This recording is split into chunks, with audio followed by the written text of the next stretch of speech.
You don't want none! You don't want none! What's going on, Tar Heel Nation? It is your favorite North Carolinian, Russ, the Tar Heel. And in this huddle, baby, we're going to have a little bit of fun. And we're just going to pick every ACC football game of week one. I'll make my predictions, okay? But before we get into that, man, do me a solid. Whether you are a Tar Heel or a fan of another member of the ACC or just a college football fan in general, man, do me a favor, hit that like button, subscribe to the channel, and we'll have a good time picking these ACC football games, and we'll keep track of my record throughout the year. We'll have a good time, man. Now, listen, a quick disclaimer, if you will, okay? I am in no way, shape, or form an expert, all right? I'm just having fun. We're just picking football games, and the obvious goal is to pick them 100% correctly, all right? So don't be saying later on after you threw some money on this game that, well, Russ said take the under, etc., etc. Don't listen to me. Do your own research, okay? I'm just stinking playing prediction show. It'll be okay. We'll have a good time, man. Don't take it too serious. So, without further ado, man, let's jump into this thing. And Stanford already went out to Hawaii and was embarrassed by the Rainbow Warriors. So this one is already going to be off the board. I have no idea really who I would have selected. I probably would have went with the ACC team in this one, and they took an L. But you know what? I didn't go with the ACC team. It already stinking went. It's already come and gone, so I'm not even going to count that towards my record. We'll pick this thing up with a huge rematch of the 2024 Military Bowl, and that is the rematch between East Carolina and NC State out at Carter-Finley Stadium. Now, State is currently a 13.5-point favorite at the time of this video, and they'll be looking to avenge that embarrassing bowl loss to the Pirates. Okay, listen, there is no love lost whatsoever between these two football programs right now.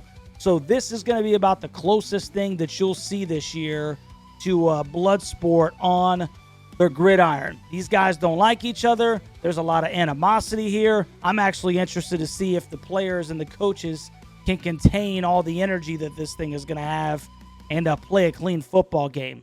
Now, CJ Bailey has upside. Hollywood Smothers is a potential home run hitter every time he touches the football. And like I said, there's just a lot of animosity here. And it's going to be interesting to see that East Carolina defense and how they play against Bailey and guys like Smothers and Justin Jolie. I think there's a ton of emotions going into this football game. I do think that State wins in their opener at home at Carter-Finley Stadium. But I'm going to take the under, man. I think this is going to be a closer game than a lot of people think. Right now, actually, it's saying that NC State's line went up to 14.5. I think ECU is going to play them tough, man. And I'm going to call it 30-24 Wolfpack to start the ACC slate in Week 1 Thursday Night Football. Moving on to the second Thursday night game, if you will. 7:30 kick. Elon comes to Durham to take on the Dukies. FBS versus FCS. Elon's going to struggle to move the football against an aggressive Duke defense. Darian Mensah is going to be making his Blue Devil debut. He will sling the football all over the field. And, you know, I think Duke is going to take care of business, bro. Duke, they're currently 34.5-point favorites at the time of this video. And they will cover, beating Elon 45-7. That Duke defense is going to stymie Elon, and they're not going to be able to move the football. Next up, we complete our Big Four coverage outside of Carolina, obviously, by taking a trip to Winston-Salem, where Kennesaw State comes to the Deacs, man, and Jake Dickert's Deacon debut. Now, Wake is currently an 18.5-point favorite, and they recently named former South Carolina transfer quarterback Robbie Ashford as QB1. But I don't even think that that's really the storyline here. Damon Claiborne should be a lot to handle for a team like Kennesaw State, as they're only entering their second year in FBS. I don't think that this Wake team is necessarily going to be very good, but they are much better than the Owls, and they cover late 34-14 Deacs. Now, much anticipated game, okay? Georgia Tech heading out to Boulder, Colorado to take on Shador Sanders and the Travis Hunterless Buffs, man. Now, Tech is currently a 4.5-point favorite, and they do have the much more experienced roster. Haynes King is an above-average quarterback, maybe one of the better quarterbacks in the ACC, and I personally am a really big fan of Jamal Haynes, but I've got a feeling that this is going to be a really weird game out there in Boulder, man. Salter was just named the starter for the Buffs, and their crowd should be extremely hyped for this one, and it's the first game of the season. So I expect the crowd to be ruckus, and I really expect this game to be just kind of a weird football game. Georgia Tech's offense can sometimes be a little weird, and it'll be interesting to see what the Buffs can do on offense against that Tech defense at home. I think Tech wins, but it's a funky score, man. I got it 29-26. Just call it a hunch. I think they win, but they don't cover. Next up, Fran Brown brings the Orange of Syracuse down to Atlanta to take on Tennessee in the first game of an absolutely brutal schedule, man. Syracuse, arguably, and it might even not even be an argument, bro. They have the toughest schedule in the Atlantic Coast Conference, and it starts off with the SEC's Tennessee Volunteers. Now, the Vols are currently 13.5-point favorites, and their biggest question, the biggest question for the Qs is how in the world do they replace, Kyle McCord and their three top receivers who are now gone? It's like something staggering, like 80-90% of their stinking offense is gone. How do they replace all that and remain competitive? Tennessee is also attempting to replace their quarterback from last year after the Iamaleava fiasco, where he goes to UCLA, Aguilar comes to Tennessee. They basically do a one-for-one swap. Aguilar does have a lot of experience, if you will, so it should at least make him serviceable going into this game. I don't expect a whole lot of fireworks here. I think Tennessee's offense is maybe going to take a little step back because of the quarterback situation. But Tennessee is too tough, man. Vols 33, Syracuse 17, and Tennessee covers maybe a little bit later in the game. Next up, the Pitt Panthers take on the Duquesne Dukes, which should be an easy matchup. Eli Holstein and Desmond Reed are going to be way too much for that Duquesne team. Pitt gets a really good preseason game to start the year. The defense smothers Duquesne's offense. Not going to spend too much time on this one. I got Pitt 45, Duquesne 7. Next up, we've got another walkthrough. Boston College takes on the Fordham Rams out of the FCS, who went 2-10 last year. BC is going to take control of this one early. They'll run the football down their stinking throat, and the Golden Eagles roll 51-6. Eastern Kentucky travels to Louisville in our next game, which will be a really good tune-up for the Cards. Louisville does have to replace Tyler Show, and the question is Miller Moss the guy? The Cards do boast one of the better running back rooms maybe in the country, and I think that's where Louisville kind of takes control of this thing on the ground, featuring those backs. They'll be too much for EKU. Cards win handily 45-13. Next up, we're headed to Tally, baby. We're headed to Tallahassee.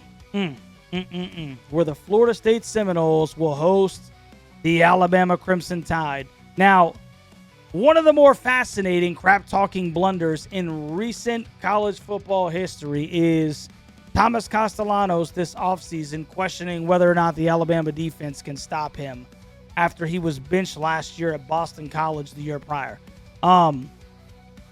It's as if Bama needed any other wood or the fire in an opening game. Sometimes you just got to know when to shut your mouth, man. Now, the Tide are currently 13.5-point favorites, and I'm just personally not a big fan of what Thomas Castellanos brings to the table, especially against a defense that's going to fly around like the Tide, one of the better defenses in the entire country, when he's coming from a program that won 2 games the year prior. This one could get embarrassing for the Noles, even though I obviously want them to win because they represent the Atlantic Coast Conference. This one could get embarrassing, and I'm hoping that Thomas Castellanos finishes the game with a green jersey because he decided to open his pie hole. I've got Bama covering comfortably 37-14, maybe a little bit closer than what some people think is going to transpire just because it's in Tallahassee, it's in Doak Campbell. Next up, Coastal Carolina at Virginia will pit the North Texas transfer Chandler Morris against the really good Chanticleer program. Now, the Hoos are 12.5-point favorites at home, and Morris and running back Jamari Taylor do enough to secure a Cavalier dub. I do believe that, but I'm kind of surprised at the 12.5-point favorite, to start the year from a Virginia program that hasn't been very good lately. I don't think they cover, but I do think they get the W, man. I'll take UVA 33, Coastal Carolina 24. Next up, we've got a huge game, much anticipated matchup between the Clemson Tigers and the LSU Tigers, and what Clemson would say is the real Death Valley. This Clemson team is poised for an amazing year if they can get through LSU early, man. Now, whoever loses this game, it's not necessarily the end of the road. Obviously, it would be a little bit worse if Clemson were to lose at home.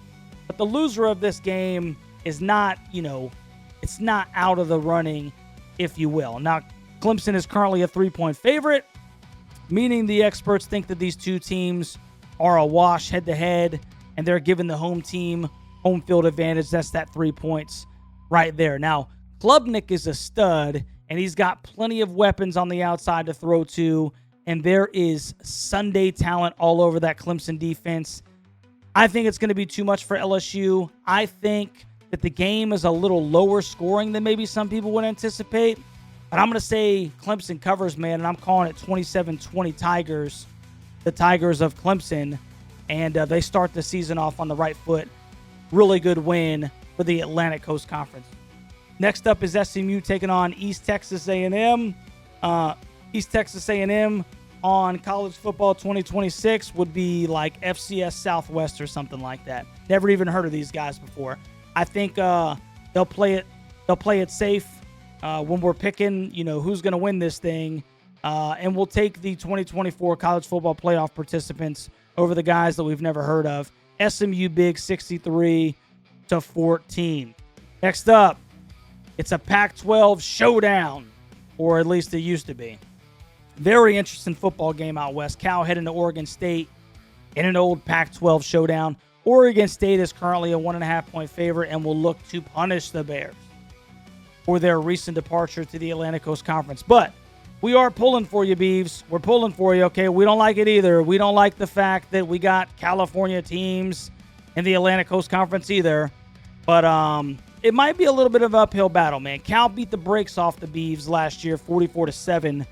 But that was with, Mendoza going for 364 yards passing and 2 touchdowns. He's not there anymore, okay? Wilcox is going to have to find a replacement for old Fernando because he almost single-handedly kept that Cal offense afloat the entire stinking season.